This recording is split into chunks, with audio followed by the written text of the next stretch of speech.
Being a journalist means in-depth analysis that unravels hidden truths, that question the status quo and fact-checks government.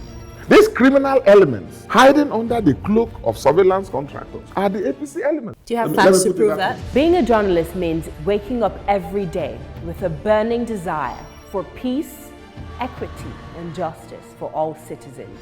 We're being told that the choice you have is to take the lesser of two evils. It means patriotism via the prism of objectivity and accountability. It means giving my platform to the masses to discuss issues that matter to them. Some of them, if they bring budget and the budget they look, some of them sleep. They're going to ask how much we are on. I have it. Thereby shaping government policies and laws. My name is Osasu Igbinedion, and I am the People's Journalist.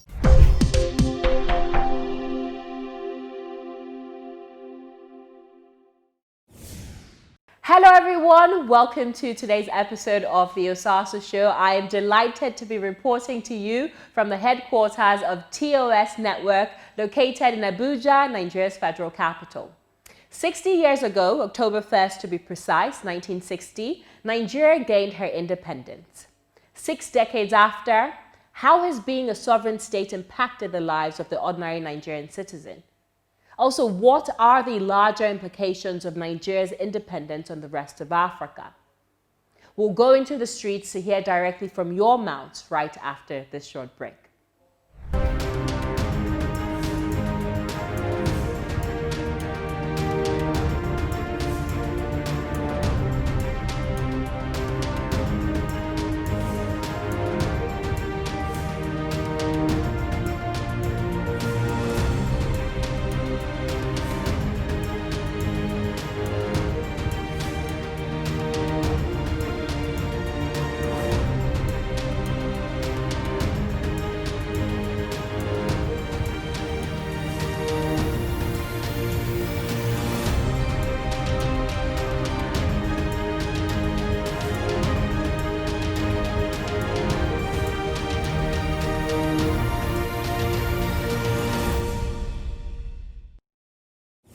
"60 years after independence, I can boldly say that Nigeria is actually free from the hands of the British, the colonial masters, but we are under the bondage of our leaders in Nigeria. Nigeria is not actually free in the sense that we are free from the colonial masters, but we are under the slavery of our leader due to the high rate of corruptions, escalating rate of corruptions in the country, Nigeria. Yes, Nigeria is an independent nation because when we look at it, I believe agriculturally we are doing well, and employment of our youths and also mobilization of youth and other less privileged. I think we are working better in that area. Like some months, I feel there are some organizations, even the federal government, that allocate some certain grants to some youths to standardize the economic and everything. So I feel better right from the aspect of the youth education factors and other things. I feel yes, I can say kudos to Nigeria. Nigeria is independent in name only because it's not showing in our everyday life. It's not showing in the life of the citizens. There's poverty everywhere. The healthcare system is in shambles. People don't have food to eat. People don't have jobs. Young people don't have jobs. So for Nigeria to be truly independent, we need to do a lot of work, and we're not there yet. I feel like for Nigeria to be truly independent, we all have a role to play. Each and every citizen should hold their leaders accountable in order to stem the tides of corruption.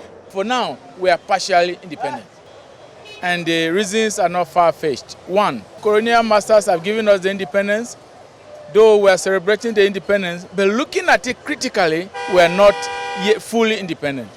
Because one, the colonial masters are seeing one way or the other exploiting the Nigerians, exploiting Nigerian resources, and as such, I feel we don't have the free. We're not yet fully independent. Yes, we are independent, but yeah, we are still lacking a lot of things that makes one real independent of its own. One, we are on our own. We have our best of government. We have our government. We have our soldiers. We have everything to be independent. But when you're looking into what's supposed to make one more independent, I actually said we are still lacking so many places, because most things we need to be producing in our country here, being the giant of Africa, we still depend on most countries to import most of all those things to our country. I am not seeing any sign of independence. For me, it seems as if Britain are controlling this country. Yes, because Nigeria is not. They are not really coming out as people who are free. And if you ask me what we'll do, I think the best thing, because there are a lot of things in this country right now which is giving the citizen or making them uncomfortable. First of all, make your citizens comfortable. Okay, look at people are doing business now, going about their businesses and all that. It's not showing that Nigeria is celebrating anything. You understand me now? That is because the citizens of this country, they are not comfortable with what is happening. And I think we need to really work on ourselves to ensure that, first of all, the citizens of this country called Nigeria are comfortable with what they are doing, their business or whatever things, and then you talk of independence. If you look at Nigeria today, we have a lot of problems. Understand? Unemployment, no business, a lot of things. So we are not truly independent. Understand? So let the leader do something about it so that we will be free. For somebody to be independent, it means you have now acquired the ability to manage yourself and things around you effectively. But we all are in this country and we know that there is total failure in that aspect. For example, now recently, we are just coming out of COVID-19 pandemic. And during this pandemic, a lot of the economy shut down. And the people are just trying to crawl out and crawl back to life. But as an independent country, the government thought that it is time to hike the petroleum price and the electricity tariff. I don't think Nigeria is independent, and because people are dying every day, Maiduguri, Zamfara, Birnin Kebbi, and the government is not doing anything about it. He kept on promising today, promise tomorrow, and none of these promises is coming up. For Nigerians to become independent, I would like to say let the old people allow the youth to rule. We are divided. We are not united in any way at all. So if I'm to advise or something, if I'm to about this, I will say that we need to come to a drawing table. We need to come back one together. You understand me? And talk about this, our unity, our independence. Whether we are still going to continue to living as one people, or whether we are going to go the other way. Look at what is happening in Nigeria now. Insecurity. That is the greatest threat we are having now. Insecurity. So with such insecurity, you're not sure whether you are going to, at least from here to we say whether you are going to survive it. Bomb blast, a lot of things, you understand me. So the issue is that as of this moment we are not united, we are divided across a lot of things. So it's better we go back to the drawing table to know whether we are going to continue as one Nigeria or not. We are celebrating 60 years anniversary today. But to me, as a good Nigerian, I've never seen any reason that we can be celebrating. Because the nation, the system of government in this country was not good. It's too porous. The system of government is biased. Let me tell you something that is going on in Nigeria for the past 20 years. If you are not a northerner, you cannot benefit at national level. 60% of the key posts in civil service is owned by them. And when you look to their background of education, their fraudulent results. See what is going on in Niger State. Why the Niger State governor said everybody has to go back and conduct exam. By the time they conduct exam, they discover that 60% of those people that hold the post director and permanent secretary, they forge the results. in the nation we are. And that person, when he has about 10 years to retire, he will not come to federal level when he has an opportunity. And he come and become a permanent secretary. There's many things that are wrong in Nigeria. We have to, if we want to stand as a unity, let's go back to federalism or regional governments and let federal character work.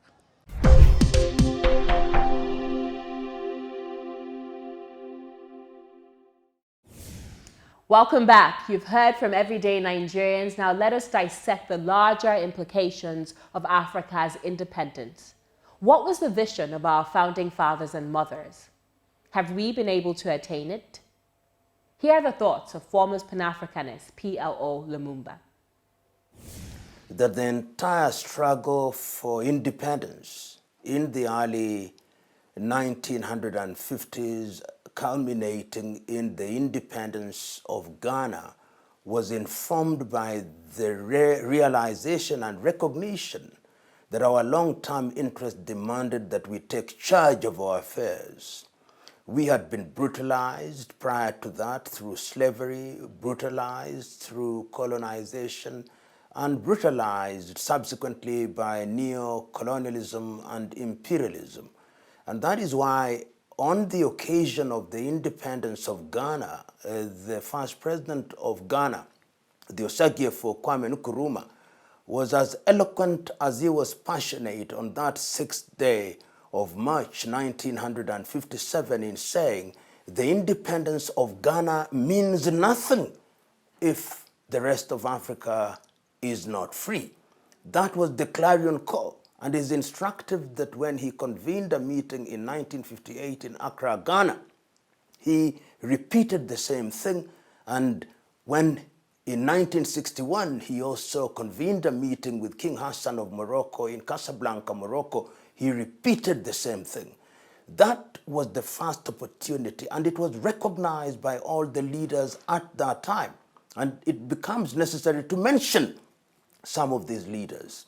If you listened to Ahmed Sékou Touré of Guinea, Conakry at that time, you listened to Amilcar Cabral of Guinea-Bissau and Cape Verde, you listened to Julius Kambarage Nyerere, Patrice Emery Lumumba, Modibo Keïta of Mali, Kenneth Kaunda, Jomo Kenyatta of Kenya, Apollo Milton Obote, to mention but a few, you could see that the desire to take charge of our affairs was critical. That was in the 1960s. In the 1980s, another crop of leaders also came because colonization remained an ugly scar on the conscience of the world until the 1990s. When the Portuguese colonies were struggling for their independence, the renewed vigor of leaders such as Agostinho Neto of Angola, people like Sam Nujoma and Andimba Haman Toivo ya Toivo of Namibia, Samora Moises Machel and Eduardo Mondlane, was the same thing. Let us take charge of our affairs. So that brings you into the 1980s. But you come later because apartheid was to remain with the continent until 1990s. You now begin to hear the voices of the South African leaders. Not that that is when they started. They had started a little earlier, in fact, with people like Pixley Kaisa Kaseme in 1906, Albert Lutuli, 1912, the formation of ANC, and subsequently we begin to hear people like Mangaliso Robert Sobukwe, Nelson Rolihlahla Mandela, Oliver Tambo, Chris Hani, Bantu Stephen Biko, Albertina Sisulu, people like Winnie Madikizela Mandela. That is another wave. But there was disappointment, and I'm not mentioning everybody. There was disappointment, and you begin to see both the hand of the colonizer and the mismanagement by the new leaders. And in this regard, in France, for particularly the former French colonies, the France never left Africa. And they had their lackeys, people like Félix Houphouët-Boigny, people like Jean Bedel Bokassa, even Denis Sassou Nguesso before that time, people like Silvanus Olympio in the later days, and now Paul Biya, and a number of leaders. People even say that people like Leopold Sedar Senghor, but there were counterweights, people who spoke the right things and were clear, and I've not mentioned in that regard, even in the Maghreb, people like Ahmed Ben Bella, Gamal Abdel Nasser. But we begin to see the hand of the colonizer. That is how I explained the assassination of Patrice Emery Lumumba in 1961 and Silvanus Olympio in 1963. And the coup d'etats that then come. A coup d'etat against Kwame Nkrumah in 1966, a coup d'etat in Nigeria against Nnamdi Azikiwe, Abubakar Tafawa Balewa, and you see the death of Tafawa Balewa and the Sultan of Sokoto, Ahmadu Bello. And in 1960s, then you begin to see the further machinations of the Western world. There are a series of mutinies. In Tanzania, a mutiny. In Kenya, a mutiny. In Uganda, a mutiny. And all these are orchestrated by the neo-colonial powers who want to control Africa remotely. But that is not to say that the leaders in Africa are also not messing up. We begin to see leaders who are messing up. Mobutu Sese Seko, even Apollo Milton Obote become very intolerant. And we see the emergence of the coup makers. We see Idi Amin, we see Jean Bedel Bokassa, we see Mobutu Sese Seko, and we see a series of other leaders in the Sahel. People like Hissène Habré, Gokuni Wedeye, and a series of others coming forth. And every time that there is a change, you can see people celebrate because people know that there is something that is missing. That goes, the era of coup d'etats appears to have gone. Some of them, some of the coup makers did make dramatic changes. Jerry Rawlings in Ghana put a stop to the nonsense that was taking place in Ghana. And later we see the return to civilian government. And we now begin to see another wave of leaders. They are not coup makers, they are guerrilla fighters. Meles Zenawi in Ethiopia. Yoweri Kaguta Museveni. Meles Zenawi comes in 1984 and throws away the Deg regime of Mengistu Haile Mariam, which had eliminated Haile Selassie. We see the emergence of Yoweri Kaguta Museveni, who, with the aid of Tanzania, remove initially Amin and then ultimately Obote too. We see the emergence of Desire Kabila, Laurent Desire Kabila, in the Democratic Republic of Congo, then known as Zaire, removing the kleptocratic regime of Mobutu Sese Seko. We see the genocidal regime in Rwanda being replaced by the progressive regime of Paul Kagame. That is another wave of leaders who come in. But the problem persists. And in order to cut the long story short, Africa then is a mixed potpourri of many things.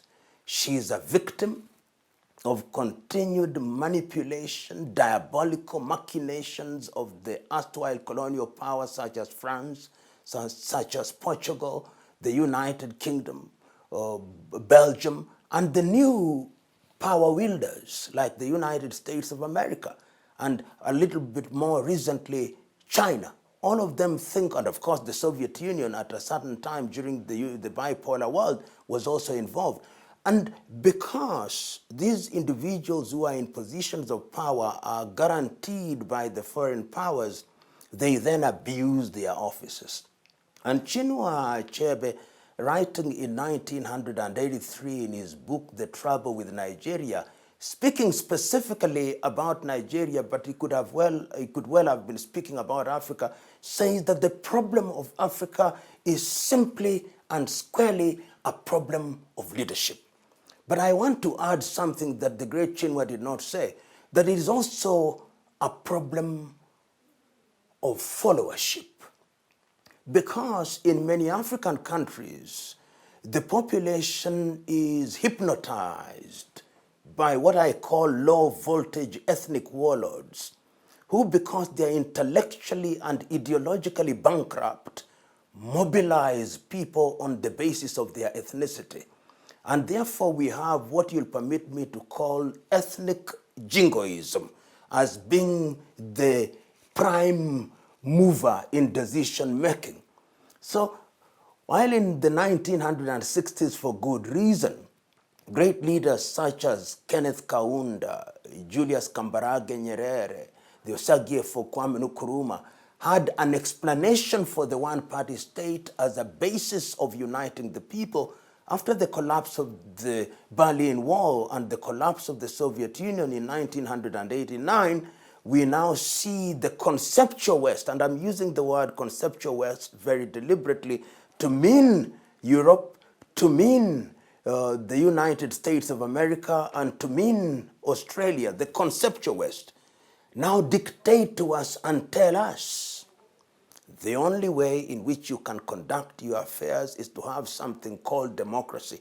And democracy, as they define it for us, means multi-party politics.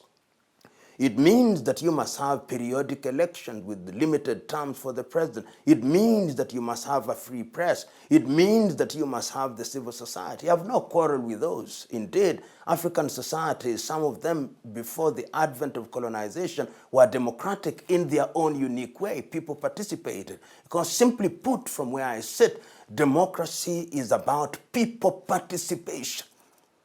But we are then enticed, persuaded, some would say, cajoled, I would say, into adopting these systems which we don't believe in. So today, when you look at the so-called indices of development, a number of countries, African countries, tick the boxes. Do they have multi-parties? Yes, they do. Do they hold elections periodically? Yes, they do. Do they have some kind of press, both print and electronic? Yes, they do.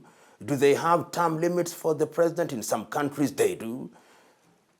Is that democracy? Is Africa the better? Are Africans now going to school in the manner that they contemplated because these are the things that we identified? Are we engaged in agriculture? Are we feeding ourselves as we thought we would? Have we eliminated disease as we thought we would? Are people richer now? Household incomes, have they improved? In other words, the promises that we made to ourselves at the time of independence, have we realized them? The answer is we are punching below our weight. And when we celebrate because we have become a fat antelope, while indeed we should be a big elephant.